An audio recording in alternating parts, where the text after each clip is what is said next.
안녕하세요. 김해에서 초등학교 교사로 근무하고 있는 이동근이라고 합니다. 요즘에 선생님들의 스트레스도 사실 상당히 심하잖아요. 그래서 네, 그렇죠. 어떻게 보면 직장이니까 학교를 가기 싫은 선생님들까지 이제 번아웃이 돼서 있는 걸로 알고 있는데, 초등학교 선생님들이 가질 수 있는 스트레스의 원인들, 이건 어떤 게 있어요?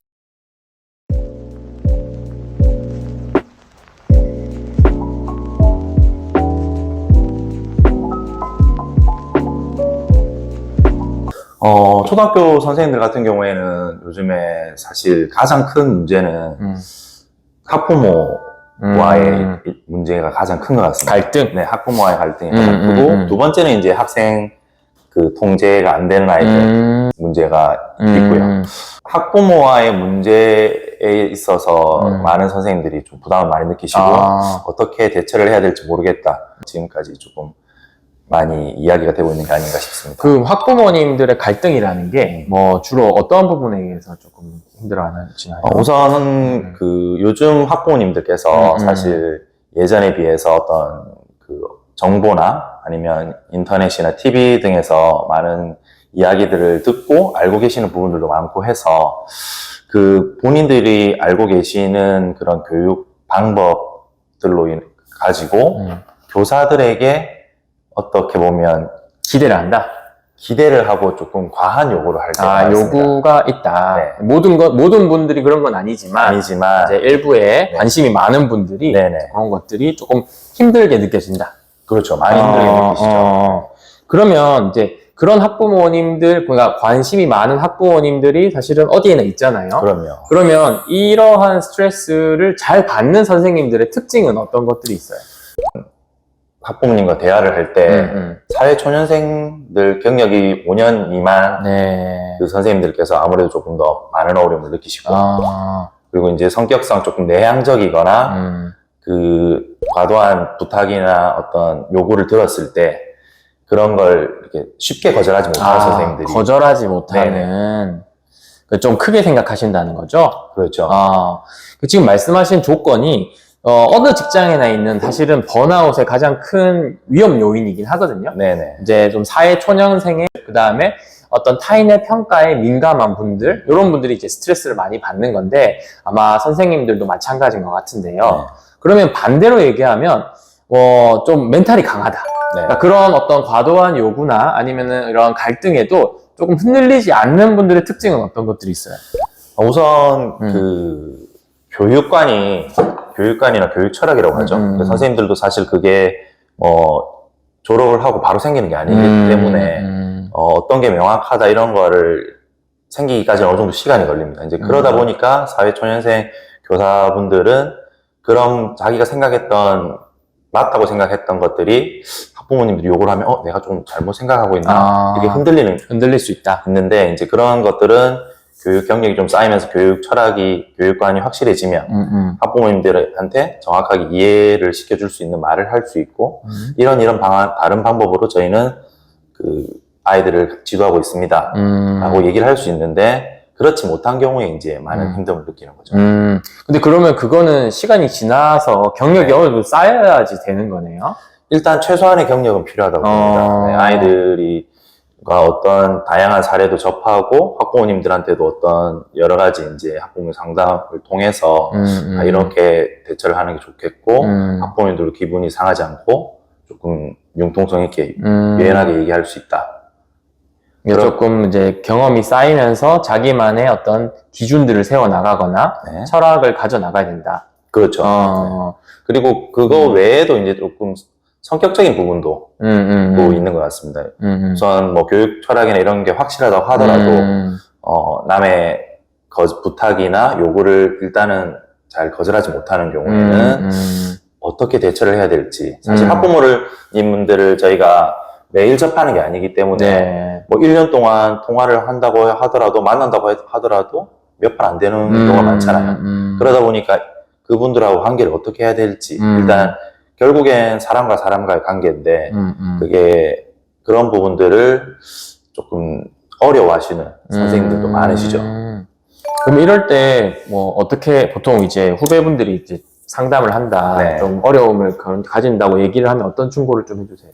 우선은 그 가장 본질적인 이야기를 먼저 합니다. 그 어떤 이야기를 들었을 때 그 가장 핵심적인 부분이 무엇인가. 그런데 학부모님들은 그 핵심적인 걸 얘기하지 않으시고 본인들이 원하는 것만 얘기하는 경우가 많습니다. 근데 이제 그거를 가장 상위 단에서 핵심적인 부분을 찾아서 아, 사실은 이 부분 때문에 어머님 이렇습니다라고 정확하게 짚어주면 학부모님들이 특별하게 얘기를 하지 않는데 이제 그런 대처가 조금 미숙하거나 사회 경력이 좀 짧은 선생님들은 그런 부분들보다는 학부모님들이 요구하는 사항에 집중을 하기 때문에 조금 흔들리는 경우가 많죠. 맞아요. 지금 말씀해 주신 것처럼 이 평가 민감도가 높으신 분들은 모든 걸 만족시키려고 하는 경우들이 많거든요. 그러니까 모든 학부모님들을 내가 이제 어떻게 보면 만족시켜야 된다. 아니면은 내가 전 선생님으로서 이런 어떤 성과들을 내거나 아니면 좋은 결과들을 내는 것에 어떤 그 흠이 생기거나 아니면은 좀 불만이 생기는 것들을 못 견디시는 분들이 있는 거죠. 그렇죠. 그게 약간 좀 꼼꼼하거나 약간 완벽주의가 있으신 분들이 이제 그런 어떤 균열이 생기는 것들을 못 견뎌서 되게 어려움을 겪는 경우들도 있는데 아마 사회초년생에서 그런 어떤 부정적인 평가 사실은 학교 다닐 때 공부도 잘하고 이제 어떻게 보면은 이제 탄탄대로를 걷다가 그런 부정적인 피드백을 받아본 적이 많이 없는데 어쩔 수 없는 피드백을 받았을 때 스트레스를 받는 분들이 꽤 있는 것 같아요. 네, 그런 것 같습니다. 특히나 그 방금 말씀해 주셨던 대로 그 본인의 계획을 잘 세워놓고 특히나 계획형이고 그리고 자기 스스로 조금 완벽하려고 하는 그런 선생님들은 그런 요구가 강하게 들어왔을 때 그 부분에 대해서 많이 고민을 하고 걱정을 하고 힘들어하는 것 같습니다. 근데 또 장점은 또 그런 분들이 수업 준비도 잘하고 그럼요. 아이들 케어도 잘하고 사실은 어떻게 보면은 남들이 봤을 때는 훌륭한 선생님이거든요. 네네. 근데 본인 스스로 계속 그 부분들을 좀 과도하게 해석하거나 좀 더 힘들어하는 경우가 있고 아까 처음에 말씀해 주셨던 것처럼 반에서 통제 안 되는 아이들 때문에 더 힘들어하는 분들도 이런 특징들을 가지신 분들이 많아요. 제가 경험했을 때. 네네네. 어떠세요?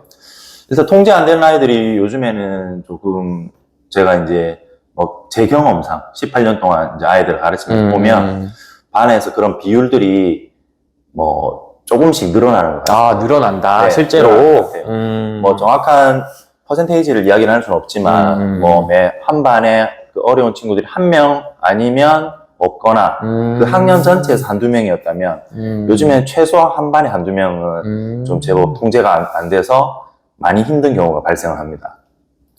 이게 저도 진료실에서 선생님들 많이 오셔가지고 얘기를 듣는데 코로나 이전과 코로나 이후가 좀 많이 달라졌다. 네. 그런 얘기들을 말씀하시는데 네. 그것도 좀 영향이 있다고 보세요? 많이 영향이 있다고 봅니다. 왜냐하면 제가 근무하던 학교도 코로나 시즌 때 한 2년 동안은 아이들이 이제 원격 수업을 했기 때문에 수업은 했지만 사실 학교에 초등학생이 학교에 오는 것은 뭐 학부모님들도 그렇고 모든 사람들이 느끼기에 정확한 지식과 높은 수준의 뭐 사고력을 배우러 오는 것이 아니라 최소한의 사회생활에 필요한 규칙이나 그리고 교우관계 그리고 공부를 할 수 있는 기초를 맞아요. 우리가 배우는 것인데 그런 게 없이 코로나 시즌을 맞이하면서 2년 동안 최소 2년 동안 그 원격 수업을 하면서 아이들과의 활동이나 협력 수업, 협동학습 이런 것들이 전혀 없었습니다. 전혀 없다 보니까 아무래도 그 친구들이 실제 학교에 와서 반에서 일어나는 일들에 있어서 문제가 많이 발생하는 거죠. 사회성을 기를 시간이 없었다. 맞습니다. 그러니까는 실제적으로 어떻게 보면 통제 안 되는 친구들도 늘었고 그 다음에 예전에 비해서 어떤 그 학부모님들의 관심도 아니면 또 아이들이 줄다 보니까 관심도 높아진 상태에서 그런 프레셔나 스트레스를 견디기 힘들어 하시는 교사분들의 어떤 층도 훨씬 더 늘어졌겠네요. 그렇죠. 그래서 실제로 사실 진료실에 가장 많이 오시는 비율 자체도 교사분들이 계속 탑에 거의 위치할 정도로 힘들어 많이 하시거든요. 그래서 이게 어찌할 수 없는 무력감이나 이런 것 때문에 번아웃이 많이 와서 사실 많이 찾아오시더라고요. 그러면 또 말씀하신 거 이외에 스트레스 요인들, 뭐 업무적으로는 또 어떤 게 있을까요? 우선 업무적으로는 사실 그 학교 업무라는 게 공평하게 n분의 1로 나눠서 할 수 없는 일들이 많습니다. 조직이니까. 네, 조직이다 보니까. 그래서 그 어떤 그 업무를 누가 한 사람이 맡아야 되는 경우가 발생하는데 이건 지금 제가 말씀드리는 건 수업을 준비하고 수업과 관련된 아예 다른 업무들입니다. 이제 그러다 보니까 이제 그런 업무들이 어느 누군가는 맡아야 줘야 되는데, 그게 아무래도 성격상 좀 부탁하기 편한 선생님들이나 아니면 경력이 낮은 그런 선생님들한테 이제 가게 되면 그 선생님들이 많은 부담감과 힘듦을 많이 이야기하시죠. 아, 몰린다. 몰립니다. 아, 그러면은 결국은 업무적으로도 힘든데 이제 다른 그러니까 수업 이외의 것들도 더 많이 몰리는 힘든 시기가 딱 있는 거네요. 어떻게 힘든 보면. 시기가 있죠. 네. 힘든 시기가 있는데 이제 그런 힘든 시기를 잘 겪다가도 반에서 문제가 생기고 학부모가 문제 생기면 본인이 참을 수 있는, 견딜 수 있는 그 한계치를 역치를 넘어서기 때문에 그때 이제 많은 선생님들이 힘들어하고 뭐 서희초 사건도 사실 같은 맥락이라고 생각합니다. 그럼 선생님들 이런 스트레스에 대처할 수 있는 뭐 본인만의 좋은 방법들 선생님 주변에 보시기엔 어떤 것들 좀 활용하시던가요? 우선은 본인 스스로 정신건강이 가장 중요하다고 생각을 하는데 일단 그 혼자만 꽁꽁 앓고 있으면 안 된다고 생각하고요. 그래서 그 옆에 동료의사, 뭐 선후배 교사들이 필요한 것이고 그러다 보니까 그런 부분들을 사실 이야기하는 것만으로도 어느 정도 해소가 된다고 생각을 하는데 그런 부분들을 이야기하지 않고 혼자 짊어지려고 하면 많이 힘든 것 같고요. 그리고 이제 그런 부분들 자연스럽게 옆 선생님들이나 선후배들하고 이야기를 하면서 해결 방안을 찾아가려고 하면 아무래도 좀 쉽게 좀 어려움에서 벗어나는 것 같습니다.